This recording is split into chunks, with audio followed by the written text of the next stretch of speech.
বিসমিল্লাহির রহমানির রহিম। আপনারা সবাই অবগত আছেন যে গত 9 জুলাই সন্ধ্যার পরে চট্টগ্রাম মহানগরীর বায়েজিদ বুস্তামি এলাকার পাহাড়িকা আবাসিক এলাকায় একটি চাঞ্চল্যকর খুনের ঘটনা ঘটে, যেখানে স্বামী তার স্ত্রীকে হত্যা করে বেশ কয়েক অংশে টুকরো টুকরো করে এই লাশ গোপন করার চেষ্টা করে। পরবর্তীতে উক্ত বিল্ডিংয়ের সিকিউরিটি গার্ড এবং বাসার অন্যান্য লোকজন এই বিষয়টি নিয়ে সন্দেহ প্রকাশ করে এবং তার বাসায় যেয়ে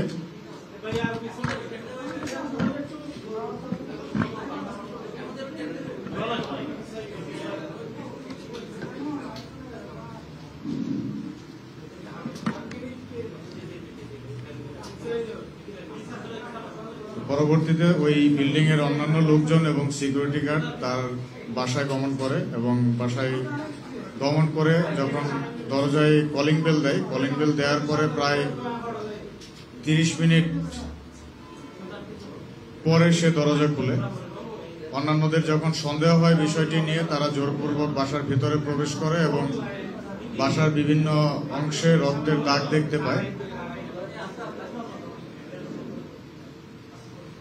এরপর তারা বাসার বাথরুমে প্রবেশ করে এবং বাথরুমে প্রবেশ করে দেখতে পায় যে কাপড় চোপড় এবং রক্ত ছড়িয়ে ছিটিয়ে আছে এবং কমোডের ভেতরে মাংসের টুকরো দেখতে পায়। এর পরবর্তীতে বাসা খুঁজতে যেয়ে তারা খাটের নিচে খুঁজে পায় যে একটি মানুষের পায়ের অংশটুক রয়েছে। এর পরবর্তীতে সে স্বীকার করে যে সে তার স্ত্রীকে হত্যা করেছে এবং লাশ গুম করার জন্য এভাবে কেটে টুকরো টুকরো করে কমোডে ফ্ল্যাশ করছিল। উক্ত ঘটনাটি সামাজিক যোগাযোগ মাধ্যমে দ্রুত ছড়িয়ে পড়ে এবং আমাদের র্যাবের গোয়েন্দা তথ্যের মাধ্যমেও আমরা জানতে পারি। জানার সাথে সাথে আমাদের র্যাবের দল কার্যক্রম শুরু করে দেয়।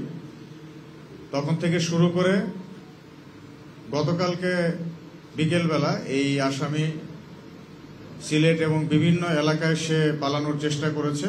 পরবর্তীতে ব্রাহ্মণবাড়িয়া এলাকা থেকে সন্ধ্যার দিকে তাকে আমরা গ্রেপ্তার করতে সক্ষম হই।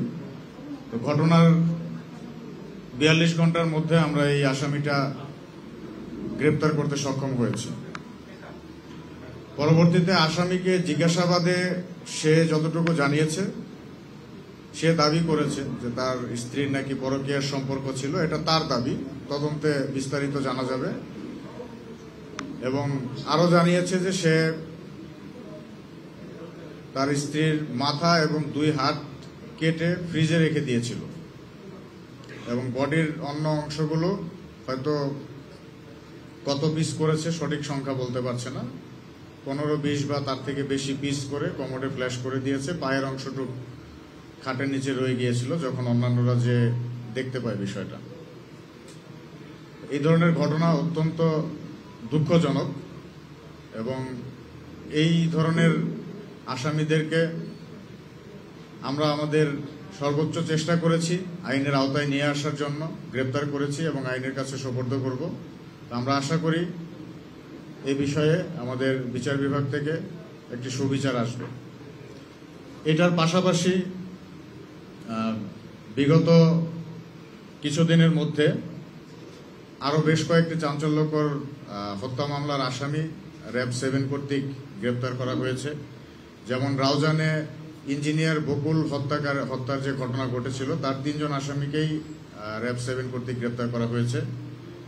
সাতকানিয়াতে সুবীর মার্ডারের 3 জন আসামিকেই গ্রেপ্তার করা হয়েছে। গত ঈদের সময় কক্সবাজার রোডে একটি বাস চালক কর্তৃক একটি মাইক্রোবাসের সাথে সংঘর্ষে যে 11 জন মারা গিয়েছিল, সেই বাস ড্রাইভারকে র্যাব 7 কর্তৃক গ্রেপ্তার করা হয়েছে। বাকুলিয়াতে আকবর হত্যাকাণ্ডের আসামি 1 জনকে গ্রেপ্তার করা হয়েছে। রাউজানের আরিফ মার্ডার কেসের 2 জন মূল আসামিকে গ্রেপ্তার করা হয়েছে, যার মধ্যে একজন শীর্ষ সন্ত্রাসী গিট্টু জাহাঙ্গীরও ছিল। এছাড়া বাকুলিয়াতে যে ডাবল মার্ডার হয়েছে, সেই মার্ডারের কয়েকজন আসামিকে পুলিশ গ্রেপ্তার করেছে এবং শীর্ষ সন্ত্রাসী খুরশেদকে র্যাব গ্রেপ্তার করেছে। গত 4 মাসে মোট 76 জন হত্যা মামলার আসামিকে র্যাব 7 কর্তৃক গ্রেপ্তার করা হয়েছে। এছাড়াও গত 3 মাসে র্যাব 7 কর্তৃক মোট 9টি অস্ত্র উদ্ধার করা হয়েছে। ঈদের সময় আপনারা সবাই অবগত আছেন, এই জিয়া পার্কের এখানে একটি বাসের ভিতরে 14 বছরের এক কিশোরীকে বাস ড্রাইভার, হেল্পার এবং সুপারভাইজার মিলে গণধর্ষণ করেছিল, যার সুপারভাইজারকে আমরা গতকালকে রাত্রেবেলা গ্রেপ্তার করতে সক্ষম হয়েছি। এছাড়াও ডাকাতি মামলার বেশ অনেকগুলো আসামি আমরা গ্রেপ্তার করতে সক্ষম হয়েছি, যার মধ্যে উল্লেখযোগ্য, আপনারা জানেন যে রাউজানের রস্যা ডাকাত নামে একটা ডাকাত ছিল, বেশ দীর্ঘ সময় ধরে প্রায় 15-20 বছর যাবৎ সে ডাকাতি করে আসছিল। এই রস্যা ডাকাতকেও আমরা গ্রেপ্তার করতে সক্ষম হয়েছি। র্যাপিড অ্যাকশন ব্যাটালিয়ন 7, উল্লেখযোগ্য বিষয়, র্যাপিড অ্যাকশন ব্যাটালিয়ন 7 এবং 9 আমাদের যৌথ প্রচেষ্টায় এই গতকালের আসামিকে গ্রেপ্তার করা হয়েছে। আপনারা জানেন যে র্যাব সবসময় একটু বড় ধরনের অপরাধীদেরকে ধরার জন্য প্রচেষ্টা চালিয়ে যাচ্ছে এবং কিছু পরিসংখ্যান আপনাদের কাছে উত্থাপন করলাম। এছাড়াও আরো অনেক ধরনের ঘটনা আছে যে আসামিদেরকে আমরা গ্রেপ্তার করতে সক্ষম হয়েছি। সমাজের যে কোনো ধরনের অপরাধের বিরুদ্ধে র্যাব সর্বোচ্চ সচেষ্ট রয়েছে এবং যে কোনো ধরনের আসামি হোক, আজ কিংবা কাল র্যাবের হাতে অবশ্যই তাকে ধরা পড়তে হবে।